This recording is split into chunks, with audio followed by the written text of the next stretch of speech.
கர்த்தருடைய பரிசு நாமத்திற்கு ஸ்தோத்திரம் உண்டாவதாக.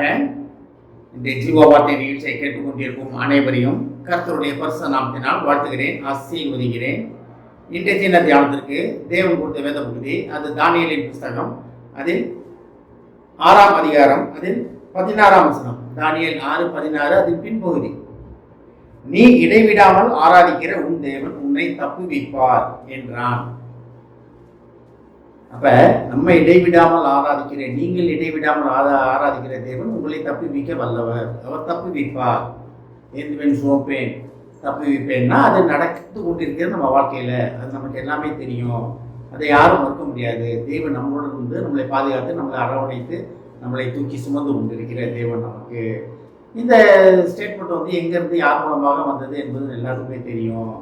அந்த ராஜா, பாபிலோன் ராஜா, இயேசுவை தெரிந்து கொண்டவர், இயேசுவை பற்றி தெரிந்த ஒரு ராஜா. இயேசுன்னு ஒரு தெய்வம் உண்டுன்னு தான் தெரிஞ்ச ராஜா அவர். இயேசுவை முற்றிலுமாக அறிந்து கொண்டாரான்னா அது கிடையாது. இயேசுன்னு ஒருத்தர் இருக்காருப்பா, இவங்கெல்லாம் கும்பிட்றாங்க அவர் அப்படின்னா ஒரு அந்த அளவுக்கு தான் அவருக்கு தெரியும். இயேசுவை அறிந்து கொள்வதுன்னா என்னென்னா அவர் நமக்காக மரித்தார், நமக்காக எல்லா காரியங்களும் செய்வார், நம்மளை பாதுகாப்பார் அப்படின்றது. ஆனால் அந்த புறஜாதி ராஜா வாயிலிருந்து தானியேலை சிங்கக்கேவியில் போடும்போது அந்த வார்த்தை, இந்த வார்த்தை. அப்போ தேவனை அறியாத மக்களுக்கே தெரியுது, உன்னை தப்புவிப்பார். நீ தேவனை இடைவிடாமல் ஆராய்த்து கொண்டிருக்கிறாய், இடைவிடாமல் தேடிக்கொண்டிருக்கிறாய், இடைவிடாமல் தேவனுடன் பேசிக் கொண்டிருக்கிற உன்னை தேவன் சிங்கத்தின் வாயிலிருந்து தப்புவிக்க வல்லவர் அப்படின்னு அவருக்கு தெரிந்திருக்கிறது. நம்ம எந்த இடத்துல இருக்கிறோம்? இதை கேட்டுக்கொண்டு தேவ ஜனமே, நம்ம எந்த இடத்துல இருக்கோம்? நம்ம பரம்பரை கிறிஸ்தவர்கள் சொல்கிறவங்க எத்தனை பேர் இருக்கோம் நம்ம? ஆனால் உண்மையிலேயே தேவன் மேலே அந்த நம்பிக்கை நம்ம மேலே இருக்கா? பிரஜாதி ராஜாக்கு அந்த நம்பிக்கை நம்மகிட்ட இருக்கிறதா? நம்ம நல்லது செஞ்சால் ஓகே, இல்லாட்டி தேவனை வந்து நம்ம வந்து குறை சொல்லுவதாக காணப்படுகிறோம். அவருக்கெல்லாம் செய்வாருங்க, நமக்கெல்லாம் கிடையாதுங்க அப்படின்ற மாதிரி தான் நம்ம இருக்கிறோம். அது இருக்கக்கூடாது. இடைவிடாமல் தேவனை ஆராதிக்க வேண்டும். அதான் இதில் 2 காரியம் சொல்லப்பட்டிருக்கிறது. நீ இடைவிடாமல் ஆராதிக்கிற உன் தேவன் உன்னை தப்புவிப்பார். தப்புவிக்க வல்லவராக, தப்பி விசுவாரா அப்படின்னு அவர் கேட்கல, கொஸ்டினே கிடையாது. இது ஒரு ஸ்டேட்மெண்ட், முடிஞ்ச ஸ்டேட்மெண்ட் இது. ஆனால் அதில் 2 காரியங்கள். நம்மளை தப்புவிக்கிற தேவன் நமக்கு உண்டு. நம்மளை பிரச்சனை, போராட்டங்கள், வாழ்க்கையில் எத்தனை பேருக்கு போராட்டம் இருக்குது, எத்தனை பேருக்கு உடல் ரீதியான பிரச்சனைகள் இருக்குது, குடும்ப ரீதியான பிரச்சனைகள் இருக்குது, கடன் பிரச்சனை எத்தனை பேருக்கு இருக்குது, எத்தனை நோய்கள் எவ்வளோ பேருக்கு இருக்குது, குடும்பத்தில் சமாதானம் இல்லை, குடும்பத்தில் சண்டை பிரச்சனை, எப்போ பார்த்தாலும் சண்டை தான், எப்போ பார்த்தாலும் பிரச்சனை தான், எப்போ பார்த்தாலும் கடன் தான், எனக்கு என்னால் வாழ்க்கையில் ஒரு இடத்துக்கே வர முடியல அப்படின்னு குழம்பி கொண்டிருப்பவர்கள் எத்தனை பேருக்கு போனோம். நம்ம தேவனை ஆராதிக்கிறோம் இல்லை, இந்த தேவனை நம்புகிறோம் இல்லை, ஆனாலும் நம்மளுக்கு அநேகத்துக்கு இந்த பிரச்சனை இருக்கிறது. அப்போ அந்த பிரச்சனைகள் மத்தியில் இருந்து குடும்பத்தில் சமாதானத்தை தருவதற்கு, நோயிலிருந்து விடுதலை செய்வதற்கு, குடும்ப பிள்ளைகள் வாழ்க்கையில் சமாதானத்தை கொடுப்பதற்கு, அவர்களுக்கு நல்ல வேலை தருவதற்கு, ஒரு நல்ல வீடு தருவதற்கு, நல்ல தொழில் தருவதற்கு, அந்த தொழில் விருத்தி அடைவதற்கு, உங்கள் வாழ்க்கை தேவனை நோக்கி போவதற்கு தேவன் உங்களை பயன்படுத்த வல்லவராக இருக்கிறார். உங்கள் போராட்டங்கள், பிரச்சனைகள் அனைத்திலிருந்து தேவன் உங்களை தப்புவிப்பார்.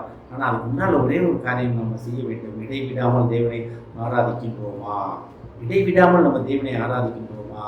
அப்படி ஆராதிச்சோம்னா தேவன் எந்த பிரச்சனைனாலும் உங்களை ஒரு தப்பி வைப்பார். பிரச்சனை வரத்தான் செய்யும், பிரச்சனை இல்லாத வாழ்க்கையே கிடையாது. பிரச்சனை இல்லாத வாழ்க்கைனா மரித்து போனதுக்கு தான் பிரச்சனையே கிடையாது. ஆனால் உயிரோட இருக்க அனைவருக்கும் பிரச்சனை உண்டு. ஆனால் அந்த பிரச்சனையிலேருந்து யார் தப்பி வைப்பார்னா, நம்ம இடைவிடாமல் ஆராதிக்கிற நம்முடைய தேவன் நம்மளை தப்பி வைக்க காத்து கொண்டிருக்கிறார். ஆனால் ஒரே ஒரு காரியம், நம்ம இடைவிடாமல் தேவனை ஆராதிக்கின்றோமா?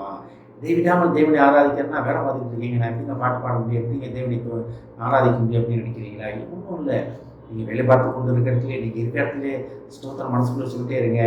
தேவனை நன்றி தேவனை, இந்த வேலை கொடுத்ததுக்கு நன்றி ஆண்டவரே, தொழில் கொடுத்ததுக்கு நன்றி ஆண்டவரே, மனைவி கொடுத்ததுக்கு நன்றி ஆண்டவரே, கணவரை கொடுத்ததுக்கு நன்றி ஆண்டவரே அப்படின்னு நீங்கள் உங்கள் மனதிலே தேவனை முன்னேறும் சொல்லித்து கொண்டே இருக்கலாம்.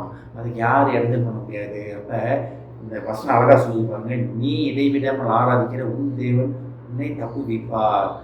ஒரு புறஜாதி ராஜாட்டிருந்து வந்த வார்த்தை இது. அப்போ தேவனை அறிந்த ஜனமாக இருக்கிற நம்ம என்ன சொல்கிறோம்?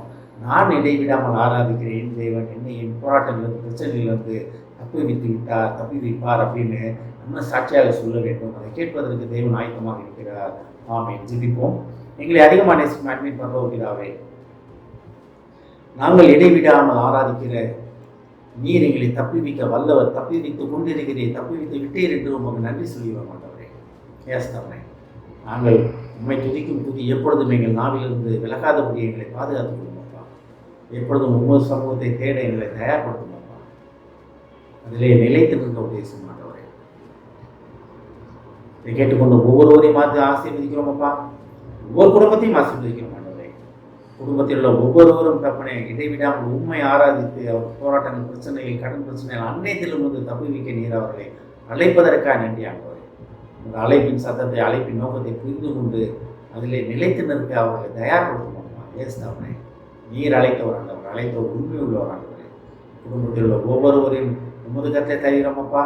குடும்பத்தில் நோய்வாய்ப்பட்டு இருப்பவர்களை உமது கத்தை தருகிறோமப்பா. உங்கள் ரத்தத்தை அவர் மேல் தெளிக்கிறோம் ஆண்டவர். பரிபூர்ண விடுதலை கேட்கிறோமப்பா. பரிபூர்ண விடுதலை கூறுகிறோம் ஆண்டவர். ஆசீர்வதிக்கிறோமப்பா. இயேசுவின் மூலமாக கேட்கிறேன் நல்ல பிதாவே, ஆமென். கர்த்தர் உங்களை ஆசீர்வதிப்பாராக.